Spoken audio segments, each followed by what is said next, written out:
Media asking, we're making all these plans, policy decisions, things that we want done. And the question always is, where is the money coming from?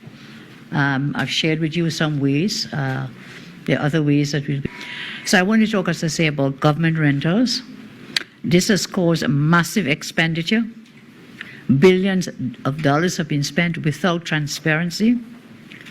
The government owns existing buildings and land, and therefore investments should be directed towards upgrading existing buildings to appropriate standards and constructing our own buildings to house ministries and government departments.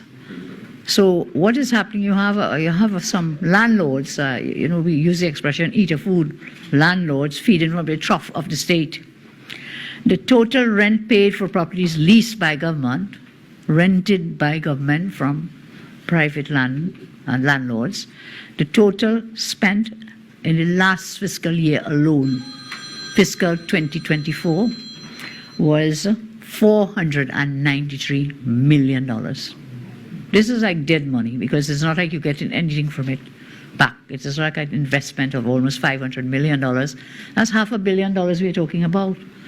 And that has been spent in just that fiscal year.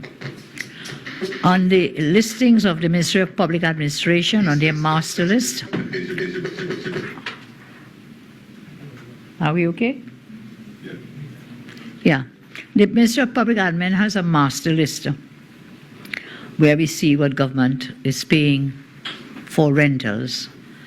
And the government is supposed to be paying to landlords about $21.5 million per month in government rentals. There are 235 active leases, and I'll come back to it, 234 active leases, and $260 million paid on those active leases. The rent paid by government, ministries and agencies do not match the figures on the ministry's master list. Let me repeat that. The rent paid by government ministries and agencies do not match the figures on a master list of properties rented by government, which is provided by the ministry out of public admin. Some of the properties for which rents are being paid, are not even on that master list in the Ministry of Public Admin. They're not even on the list, the master list. I don't even want to call them ghost rentals. But the government is paying, as I say, almost $500 million per year in rentals.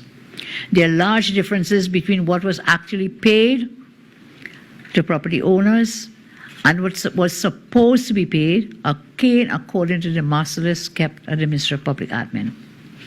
There's an unexplained variance of total rent paid for year 24 of $208 million. There is an unexplained variance of total rentals paid for 2024 of $208 million. There are variances between the rent paid versus rent on the master list of $21.8 million for the judiciary, for example, $24.8 million for the Ministry of Finance, $47.9 million for the Ministry of Health, $31.4 million for TTPS, $10.6 million for the Ministry of Foreign Affairs. These are just a few of them. Two companies, GV Holdings and NJ Nahus Investments Limited, were paid over $15 million in rent per year for properties rented by government. And regrettably, these leases, there are no current leases. So two companies I mentioned, and the others, we shared a list with you, paid over $15 million in rent per year, rented by government, and no current lease. There is no lease. And there is no cabinet approval. No cabinet approval. So taxpayers' money is being expended in this manner, and you want to know where the money going. Of the 234 properties, there are 193 properties. Leases have expired. The renters are on a month-to-month basis. So we have no lease agreements to verify the rent amounts, the payment methods, and with respect to regulations regarding the properties, government's responsibilities regarding maintenance, legal protections for government in case of disputes, and rights to the use of the property. No one can confirm if these properties still meet the criteria for rental, or if they still possess all requisite approvals for fire, health, and safety, and other areas of concern. So in reality, as of now, there is no official supporting documentation from the government ministries and agencies for the $493 million in property rentals. No proper documentation. No legal leases. As I mentioned in some cases, no cabinet approval. The properties which Mr. Arwari's family has great interest in cost taxpayers $1.7 million per month. The majority of the leases are for the following locations, costs per month. Port of Spain, 66 leases, $9.5 million. Sawa, 17 leases, $1.3 million. San Fernando, $1.3 million, 22 leases. Chaguanas, $0.6 million, 10 leases. Arima, $0.5 million, 11 leases. The data reveals the following. The most expensive rental per square foot in the country is, of course, in Port of Spain. It amounts to an average of $23.81 per square foot, $23.81 per square foot. When you look at Chaguanas, rentals there is $8.71 to $6.33 per square foot. So between $8 and $6 to $8 per square foot rental.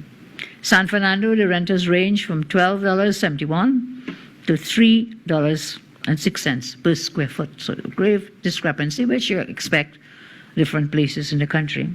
The bottom line is, it is cheaper to rent outside of Port of Spain. And as I said, when I spoke at recently I spoke to you and I said, there is a country beyond the lighthouse. At the moment, everything is concentrated in Port of Spain. When you have to come to Port of Spain to work, you are stuck in traffic. Now, I had begun a process when I was last had the opportunity to serve as Prime Minister. We were trying to move out some of them, decentralize, for people to have access to ministries outside of Port of Spain, but also to help us decant Port of Spain so that you don't get everybody trying to get into Port of Spain every day.